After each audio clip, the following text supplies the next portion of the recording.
Então, assim, o dinheiro, ele é emocional, só que antes dele ser emocional, Deus criou a riqueza. Riqueza é diferente de dinheiro. Riqueza é natureza. E aí, o que faz uma pessoa ter muito dinheiro e o outro ter pouco dinheiro? Então, na sua mente, o tanto de dinheiro que você dá conta de governar é até onde você vai. Aqui está o segredo. O segredo não é o carro. O segredo é a sua cabeça. Já viu a expressão bíblica de glória em glória? Significa de resultado em resultado. Eu mudaria esse significado para você entender o que é glória através de glória. Glória é resultado. Deixa eu contar um segredo, conta pra ninguém que eu vou falar.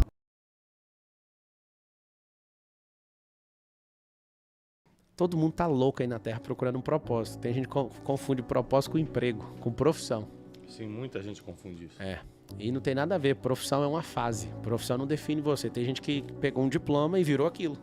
Diploma virou a pessoa. Diploma de engenheiro, virou engenheiro, sou engenheiro. Não, você está engenheiro. Você nunca mais vai falar na sua vida que você é médico. Porque se o Conselho Nacional de Medicina tirar esse negócio, como que você foi um negócio que alguém pode tirar? Isso é estar. Você entender o que é a gravidade da identidade das pessoas. Elas não entendem o que elas são e elas confundem com o estar. Se você fizer uma merda numa cirurgia, desculpa falar essa palavra, mas você pode ser caçado. Então, como que você era uma coisa que um erro seu pode acabar com tudo? Agora, você nunca vai deixar de ser filho de Deus. Uma vez entendido isso, como que alguém toma isso de você? Isso é uma questão de filiação. Isso aí é identitário, tá aí dentro de você. Isso é imagem e semelhança dele. Então, quando as pessoas começam a descobrir isso, Brunet, o negócio muda completamente. Aí, pra que eu vou depender da crítica de alguém? Tem gente que gosta de argumentar que crítica é tipo, a gente precisa de ouvir feedback. Cara, deixa eu te falar uma coisa. Você precisa de feed forward. Você precisa de aprender a mudar o rumo daí pra frente. Tem na palavra, o Brunet fala 7 vezes que Deus arrependeu. Isso me intrigou quando eu era criança. E me intrigava bastante, que eu falava, não é possível que Deus arrepende igual homem, né? Na Bíblia fala que ele não arrepende igual homem, e aí me deixava mais intrigado ainda. Deus arrepende, Deus arrepende. Fui atrás da origem da palavra, tá escrito no grego, metanoia. E arrependimento humano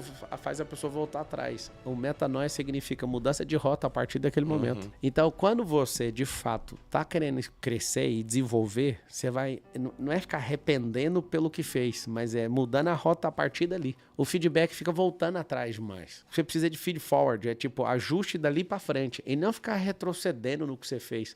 Isso vai fazer seu cérebro ter mais coragem. Se você ficar preocupado com o que os outros acham, você vai ter medo de ter ousadia, você vai ter medo de se arriscar. E vai por mim, assim como a Terra gira, assim como o Sol também, todo o sistema, todas as galáxias estão nesse formato de espiral, a Terra vai girar e vai tudo voltar ao normal. Uma hora tá escuro, outra hora tá claro. Uma hora tá quente, outra hora tá frio. Uma hora você é zoado, outra hora você é aplaudido. E aqui tá a grande verdade da vida. Descobrir essa realidade. A pessoa tem que deixar de ser qualquer um primeiro, é a premissa.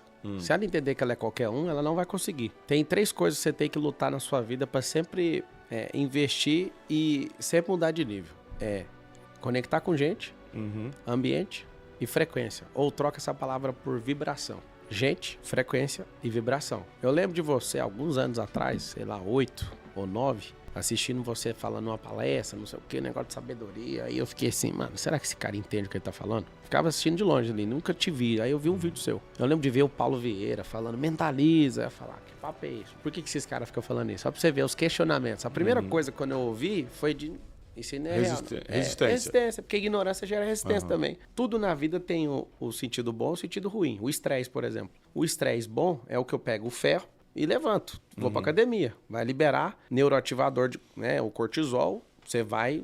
O estresse vai te fazer ficar mais forte. Agora os outros ficam alucinando na sua cabeça. Você não der conta de usar isso é negativo. A resistência negativa é fruto da ignorância. Não, eu não vou nem ouvir, eu nem gosto. Eu nem gosto do Brunet porque ele mistura dinheiro com Deus. Aí depois que descobri, tem 2.000 passagens falando de dinheiro na Bíblia, a pessoa vai ter que pedir desculpa. Então assim, o dinheiro, ele é emocional. Só que antes dele ser emocional, no cenário físico, ele é uma energia de troca. Por quê? Porque eu tenho uma indústria de garrafa. Esse aqui tem uma indústria de copo. Se eu quiser comprar 1 milhão de garrafas, se não tivesse o dinheiro, eu ia ter que trocar o equivalente em taças. Talvez 100 mil taças em 1 milhão de garrafas.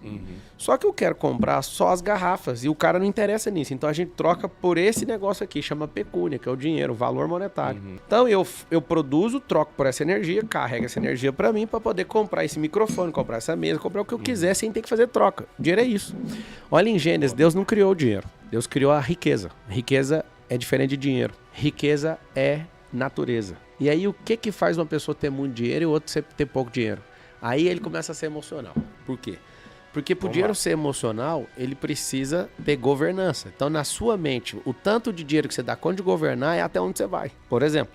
Isso eu acredito. Não, é 100%. Isso é metafísico. Eu tenho um carro de 6 milhões. Você deve ter 15 milhões lá de carro na garagem. Aí eu te dou um carro. Tô te dando agora. Uma Ferrari de 6 milhões. Um Aceto Fiorano, toda na fibra de carbono. É de pista. Minha Ferrari é pista. Toma, tô te dando.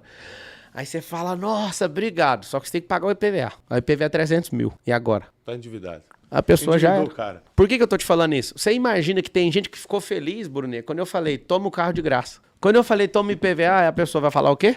Você tá doido? E se eu te desse a McLaren? Eu te dou a McLaren minha, toma, tô te dando a McLaren. Aí você fala assim, nossa, glória a Deus. Não vou tocar no assunto de IPVA, prometo. Se você acelerar ela faz 500 metros com 1 litro de combustível. Tem gente que agora a escassez falou, não dá pra ter um carro desse. Você tá entendendo que o negócio não é sobre ganhar, é sobre ter um campo de energia pra fazer esse negócio girar. Aqui tá o segredo. O segredo não é o carro. O segredo é a sua cabeça. Já viu a expressão bíblica de glória em glória? Significa de resultado em resultado. Eu mudaria esse significado para você entender o que é glória através de glória. Glória é resultado. Você vai chegar diante de Deus, se você chegar lá sem alma, você vai ver o que é uma vida que não valeu a pena. Se você chegar sem transformar a vida dos outros, você vai ver o que é ter sido turista na terra e não um governante. Se você chegar de alguma forma diante da presença do Deus vivo, sem fazer o que ele te mandou, vai ser o pior dia da criação. Ali termina a criação, pra você entender. Então é o seguinte, o dinheiro ele é emocional. O tanto de dinheiro que você tem é o tanto de problema que você dá conta de arrumar, filho. O tanto de dinheiro que você tem é o tanto de confusão que você dá conta de entrar e dá conta de sair. As pessoas, Bruno, vão ser lembradas por duas coisas. Os problemas que elas criaram e os problemas que elas resolvem. E os problemas que você resolve, você sempre vai ser mal pago por resolver. Mas os que você cria sempre vai fazer você ser pioneiro, porque você criou um problema. Vamos dar um exemplo aqui. Esse celular aqui é uma máquina de 10 bilhões de dólares. Quem criou? A Apple. Na pessoa do Steve Jobs. Ele viu um problema.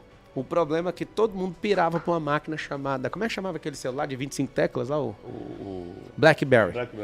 Ele olhou e falou, cara, o que esse celular tem demais? Por que explodiu a venda? Todo empresário começou a comprar aquele celular, porque era um teclado de computador grande, assim, você podia apertar e tal. Aí a galera, não, é pelo tanto de teclado. Ele falou, então vamos criar um problema, eu quero um celular com a tecla. O que todo mundo fez? Riu. Do mesmo jeito que riram do Henry Ford quando ele falou que ia criar o V6. E ele falou assim, vocês são engenheiros? São. Então vocês sentam na bancada ali, só vem falar comigo o dia que esse motor estiver pronto. 6 meses depois os caras chegam com o motor, porque eles falavam que tinham que fazer em 2 blocos. Esse cara aqui, o Steve Jobs, com essa máquina custou 10 bilhões de dólares para desenvolver ela nesse estado aqui, tá bom? Seu cérebro não dá conta de ganhar disso aqui. Então, eu depois vou te dar uma sugestão sobre isso. E você tá ficando pobre porque você tem uma máquina de 10 bilhões na mão e não sabe usar. Você é usado com ela. Mas vai ouvindo. Esse cara criou o maior problema e todo mundo pirou. Falou assim, poxa, conseguimos. O Steve Jobs viu. Deixa eu contar um segredo, conta pra ninguém que eu vou falar. Se a sua mente vê é porque existe. Nunca mais conte isso pra ninguém, tá bom? Se a sua mente vê, funciona. Alguém fala, não tem como ir pra Marte. Eu só sei que você não vai, que a sua mente já tá fora, tá bom? Quem viu, vai. Quem não viu, fica de fora. Você imagina explicando pro índio como é que a caravela saiu de Portugal e chegou aqui. Aí o cara da caravela tava importante, falando, nós chegamos de Portugal. Aí como é que eu conto pro cara da caravela que depois de alguns anos ia atravessar, ao invés de ser 60 dias de caravela, ia atravessar em 8 horas de avião. Aí o cara pega o avião a primeira vez, no século passado. Como é que eu conto pra ele? Nós vamos atravessar em 40 minutos com o foguete. Aí o cara do foguete chega, né? Tá vendo? Tanto que vocês são atrasados. Como é que eu conto pro cara do foguete que vai ter o teletransporte? Deixa eu te explicar. E agora começou a ficar ruim, né? Mas não tem, então. Eu já te falei. Você só tá fora porque sua mente tá fora, amigo. Nós vamos parar lá em Marte. O povo não entende. Cuidado. Eu vou dar uma brecha bíblica. Gênesis 11:6. Deus solta um dos maiores diamantes. A Bíblia tem mais de 30 mil versículos e pra mim ali tem um que é top 5. Então, Deus desce do céu para ver o que os filhos dos homens estavam fazendo. Eles estavam na terra de Sinar, construindo a Torre de Babel, 2,4 km de altura mais ou menos. O tamanho é antropologia, não é Bíblia, tá? O tamanho não tá escrito lá. O maior prédio do mundo hoje tem 828 metros. Do passado, sem computador, sem grua, sem guindaste, sem nanorobótica, tem 2,4 quilômetros. O que aconteceu? Deus desceu do trono para vir aqui na terra. Ou ele veio com o seu trono, mas lá está escrito, então desceu o Senhor para ver o que os filhos dos homens estavam fazendo. Aí ele fala assim, o homem era um e falava a mesma língua, unidade de linguagem. Então, a partir de agora, tudo o que eles intentarem fazer não haverá limite. Está escrito assim, ipsis literis. Sabe o que significa isso? O código do ilimitado. Anota aí, unidade e linguagem. Por que casamento estraga?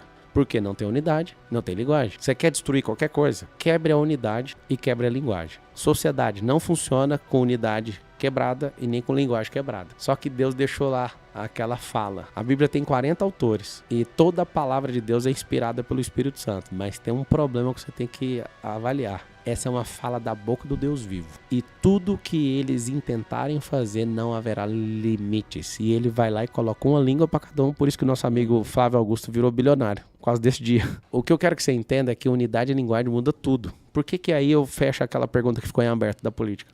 E como ajudar os pobres na prática pelo esporte? Que a política não funciona aqui no país? Porque nós estamos divididos como povo. Olha que loucura. Quer que eu te prove? 1990. Por que você tem que ir para a política? A China tinha um PIB de 367 bilhões de dólares, mais ou menos. Brasil, 420 e poucos bilhões de dólares em 1990. O que eu acabei de falar? Que o Brasil tinha um PIB maior que o chinês. 2023, China, 21 trilhões de dólares. Brasil, 2,7 trilhões de dólares. Você consegue entender que esses caras cresceram 8 vezes mais que a gente? É um absurdo ou não? Por quê?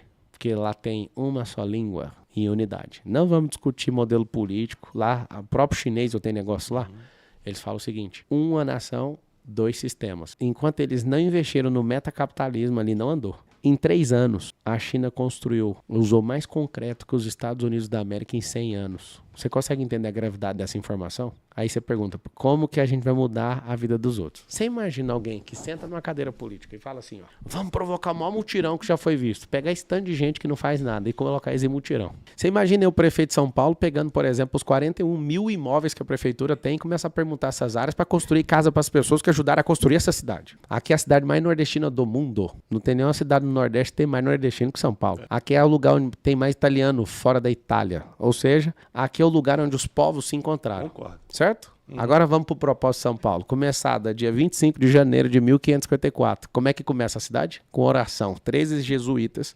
começam a orar ali no Marco Zero de São Paulo, que é a Sé. No pátio do colégio, que é bem ali, você vai a pé do lado. Sabe o que aconteceu? Por que a cidade chama Apóstolo Paulo? Você sabe ou não? Não. Dia 25 de janeiro é a comemoração da conversão dele para o cristianismo. A cidade foi abençoada com o nome do cara que escreveu 75% do Novo Testamento. Então vamos lá. Pega isso aqui, ó. 3 coisas sobre o nome de São Paulo. Apóstolo, São Paulo. Apóstolo é enviado, no significado da palavra. São é escolhido. Paulo é pequeno.